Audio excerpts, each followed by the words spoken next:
بسم الله الرحمن الرحيم ياسين والقرآن الحكيم إنك لمن المرسلين على صراط مستقيم تنزيل العزيز الرحيم لتنذر قوما ما أنذر آباؤهم فهم غافلون لقد حق القول على أكثرهم فهم لا يؤمنون إنا جعلنا في أعناقهم أغلالا فهي إلى الأذقان فهم مقمحون وجعلنا من بين أيديهم سدا ومن خلفهم سدا فأغشيناهم فهم لا يبصرون وسواء عليهم أنذرتهم أم لم تنذرهم لا يؤمنون إنما تنذر من اتبع الذكر وخشي الرحمن بالغيب فبشره بمغفرة وأجر كريم إنا نحن نحيي الموتى ونكتب ما قدموا وآثارهم وكل شيء أحصيناه في إمام مبين واضرب لهم مثلا أصحاب القرية إذ جاءها المرسلون إذا أرسلنا إليهم اثنين فكذبوهما فعززنا بثالث فقالوا إنا إليكم مرسلون قالوا ما أنتم إلا بشر مثلنا وما أنزل الرحمن من شيء إن أنتم إلا تكذبون قالوا ربنا يعلم إنا إليكم لمرسلون وما علينا إلا البلاغ المبين قالوا إنا تطيرنا بكم لئن لم تنتهوا لنرجمنكم وليمسنكم منا عذاب أليم قالوا طائركم معكم أئن ذكرتم بل أنتم قوم مسرفون وجاء من أقصى المدينة رجل يسعى قال يا قوم اتبعوا المرسلين اتبعوا من لا يسألكم أجرا وهم مهتدون وما لي لا أعبد الذي فطرني وإليه ترجعون أتخذوا من دونه آلهة إن يردني الرحمن بضر لا تغن عني شفاعتهم شيئا ولا ينقذون إني إذا لفي ضلال مبين إني آمنت بربكم فاسمعون قيل ادخل الجنة قال يا ليت قومي يعلمون بما غفر لي ربي وجعلني من المكرمين وما أنزلنا على قومه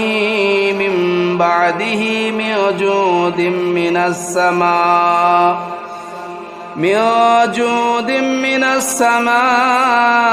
وما كنا منزلين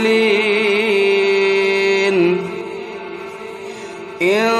كانت إلا صيحة واحدة فإذا هم خامدون يا حسرة على العباد ما يأتيهم من رسول إلا كانوا به يستهزئون ألم يروا كم أهلكنا قبلهم من القرون أنهم إليهم لا يرجعون وإن كل لما جميع لدينا محضرون وآية لهم الأرض الميتة أحييناها وأخرجنا منها حبا فمنه يأكلون وجعلنا فيها جنات من نخيل وأعناب وفجرنا فيها من العيون ليأكلوا من ثمره وما عملته أيديهم أفلا يشكرون سبحان الذي خلق الأزواج كلها مما تنبت الأرض ومن أنفسهم ومما لا يعلمون وآية لهم الليل نسلخ منه النهار فإذا هم مظلمون والشمس تجري لمستقر لها ذلك تقدير العزيز العليم والقمر قدرناه منازل حتى عاد كالعرجون القديم لا الشمس ينبغي لها أن تدرك القمر ولا الليل سابق النهار وكل في فلك يسبحون وآية لهم أنا حملنا ذريتهم في الفلك المشحون وخلقنا لهم من مثله ما يركبون وإن نشأ نغرقهم فلا صريخ لهم ولا هم ينقذون إلا رحمة منا ومتاعا إلى حين وإذا قيل لهم اتقوا ما بين أيديكم وما خلفكم لعلكم ترحمون وما تأتيهم من آية من آيات ربهم إلا كانوا عنها معرضين وإذا قيل لهم أنفقوا مما رزقكم الله قال الذين كفروا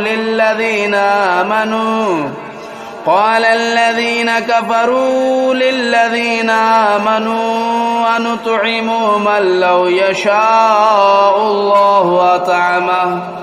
إن أنتم إلا في ضلال مبين ويقولون متى هذا الوعد إن كنتم صادقين ما ينظرون إلا صيحة واحدة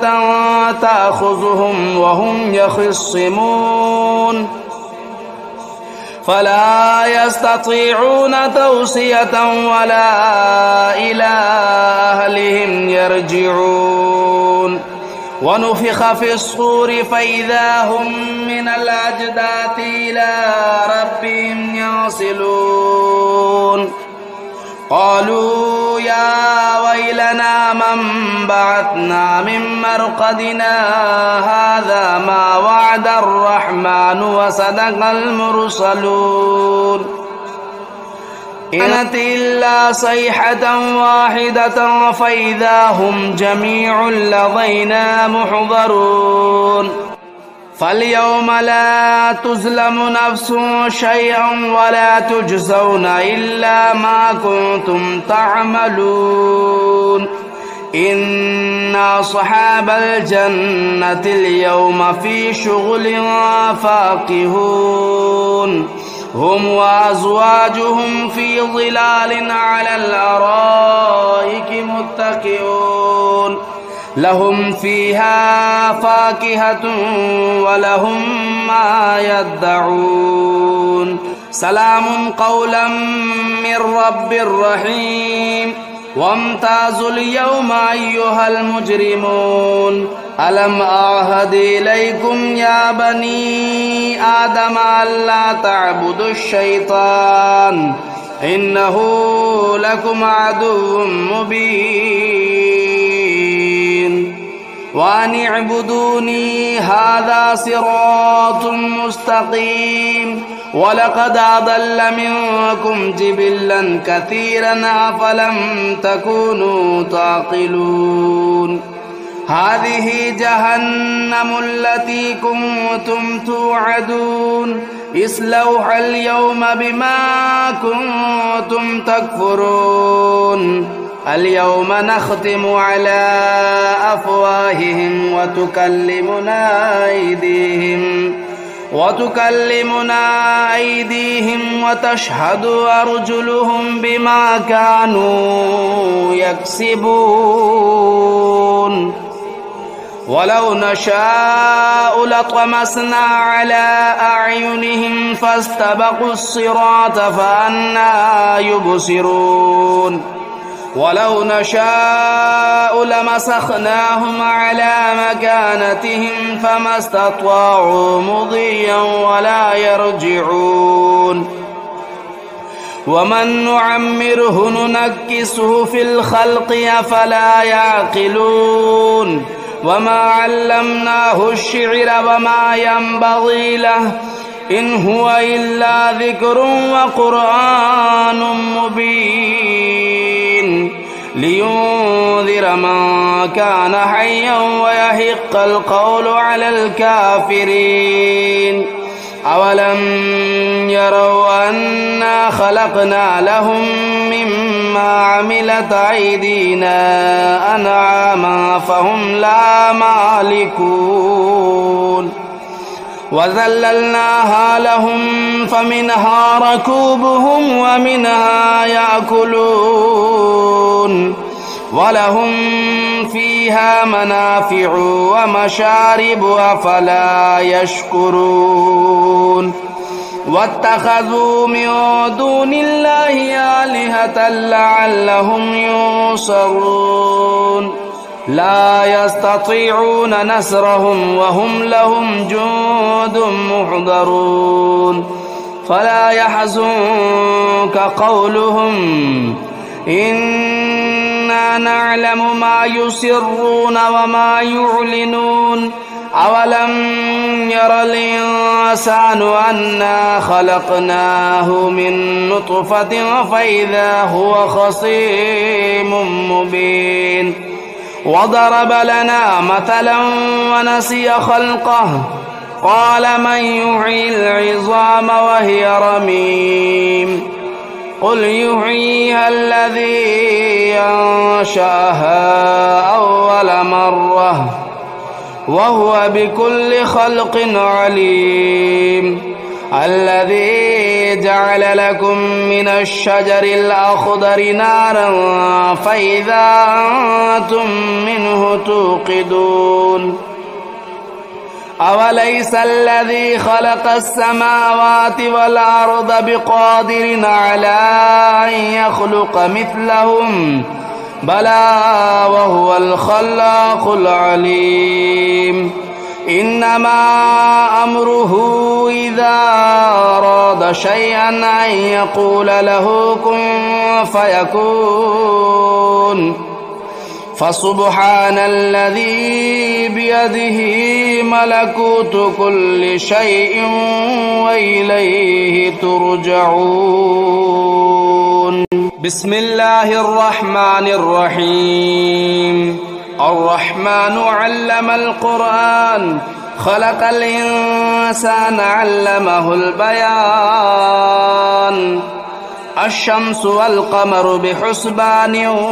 والنجم والشجر يسجدان والسماء رفعها ووضع الميزان ألا تطغوا في الميزان وأقيموا الوزن بالقسط ولا تخسروا الميزان والأرض وضعها للأنام فيها فاكهة والنخل ذات الأكمام والحب ذو العصف والريحان فبأي آلاء ربكما تكذبان خلق الإنسان من صلصال كالفخار وخلق الجان من مارج من نار فبأي آلاء ربكما تكذبان رب المشرقين ورب المغربين فبأي آلاء ربكما تكذبان مرج البحرين يلتقيان بينهما برزخ لا يبغيان فبأي آلاء ربكما تكذبان يخرج منهما اللؤلؤ والمرجان فبأي آلاء ربكما تكذبان وله الجوار المنشآت في البحر كالأعلام فبأي آلاء ربكما تكذبان كل من عليها فان ويبقى وجه ربك ذو الجلال والإكرام فبأي آلاء ربكما تكذبان يسأله من في السماوات والأرض كل يوم هو في شأن فبأي آلاء ربكما تكذبان سنفرغ لكم أيها الثقلان فبأي آلاء ربكما تكذبان يا معشر الجن والإنس إن استطعتم أن تنفذوا من أقطار السماوات والأرض فانفذوا لا تنفذون إلا بسلطان فبأي آلاء ربكما تكذبان يرسل عليكما شواظ من نار ونحاس فلا تنتصران فبأي آلاء ربكما تكذبان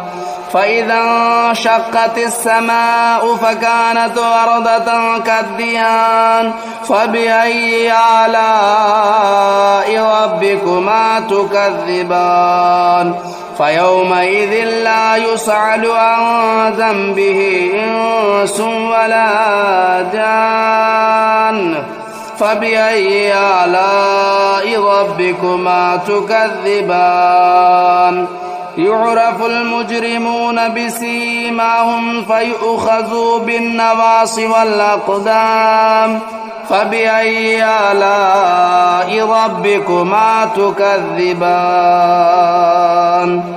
هذه جهنم التي يكذب بها المجرمون يطوفون بينها وبين حميم آن فبأي آلاء ربكما تكذبان ولمن خاف مقام ربه جنتان فبأي آلاء ربكما تكذبان ذواتا أفنان فبأي آلاء ربكما تكذبان فيهما عينان تجريان فبأي آلاء ربكما تكذبان فيهما من كل فاكهة زوجان فبأي آلاء ربكما تكذبان متكئين على فرش بطائنها من استبرق وجنى الجنتين دان فبأي آلاء ربكما تكذبان فيهن قاصرات الطرف لم يطمثهن إنس قبلهم ولا جان فبأي آلاء ربكما تكذبان كأنهن الياقوت والمرجان فبأي آلاء ربكما تكذبان هل جزاء الإحسان إلا الإحسان فبأي آلاء ربكما تكذبان ومن دونهما جنتان فبأي آلاء ربكما تكذبان مدهامتان فبأي آلاء ربكما تكذبان فيهما عينان نداختان فبأي آلاء ربكما تكذبان فيهما فاكهة والنخل والرمان فبأي آلاء ربكما تكذبان فيهن خيرات حسان فبأي آلاء ربكما تكذبان حور مقصورات في الخيام فبأي آلاء ربكما تكذبان لم يطمثهن إنس قبلهم ولا جان فبأي آلاء ربكما تكذبان متكئين على رفرف خضر وبخري حسان فبأي آلاء ربكما تكذبان تبارك اسم ربك ذو الجلال والإكرام بسم الله الرحمن الرحيم تبارك الذي بيده الملك وهو على كل شيء قدير الذي خلق الموت والحياة ليبلوكم أيكم أحسن عملا وهو العزيز الغفور الذي خلق 7 سماوات طباقا ما ترى في خلق الرحمن من تفاوت فارجع البصر هل ترى من فطور ثم ارجع البصر كرتين ينقلب إليك البصر خاسئا وهو حسير ولقد زينا السماء الدنيا بمصابيح وجعلناها رجوما للشياطين وأعتدنا لهم عذاب السعير وللذين كفروا بربهم عذاب جهنم وبئس المصير إذا ألقوا فيها سمعوا لها شهيقا وهي تفور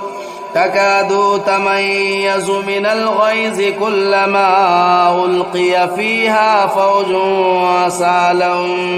سألهم خزنتها لم يأتكم نذير قالوا بلى قد جاءنا نذير فكذبنا وقلنا ما نزل الله من شيء إن أنتم إلا في ضلال كبير وقالوا لو كنا نسمع أو نعقل ما كنا في أصحاب السعير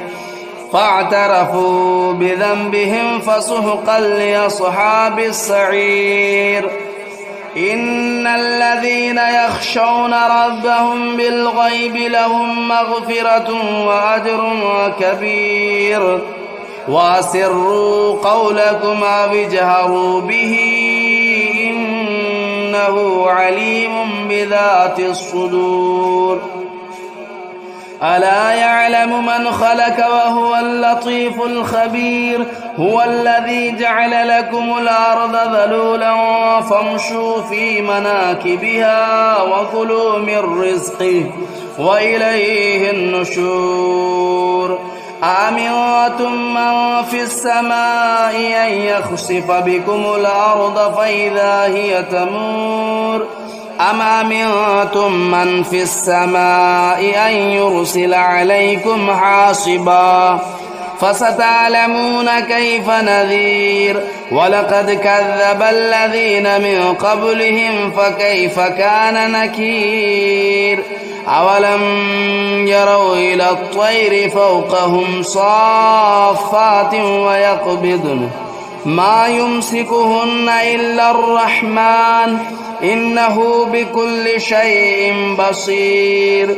أمن هذا الذي هو جند لكم ينصركم من دون الرحمن إن الكافرون إلا في غرور. أمن هذا الذي يرزقكم إن أمسك رزقه بل لجوا في عتو ونفور. أفمن يمشي مكبا على وجهه أهدى